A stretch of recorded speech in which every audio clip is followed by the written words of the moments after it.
In this video, we will learn how to connect to the SmartMirror user interface. You can connect from any device, computer, tablet, or mobile. There are two ways to connect to the edge: connecting directly to the edge or connecting through the office network. Let's go over the two methods.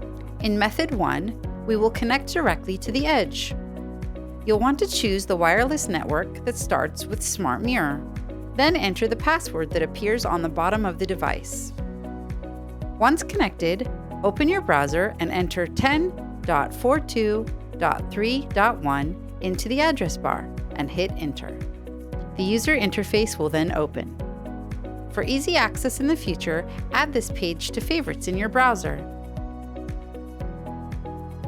In method 2, we will connect from a device on your office network. Open a browser and place the following address into the address bar: ai.smartmirror.dental/edges.html. Then log in using your SmartMirror credentials. Once logged in, you will see a list of all active edges connected to your office network and their IP addresses. Either click on the address of the edge you want to connect to, or click on the copy URL icon next to the address and paste it into the address bar. The interface window will then open. For easy access in the future, save the copied URL as a favorite in your browser. This is a dynamic URL and will always connect to the edge, even when the IP address has been changed by your router.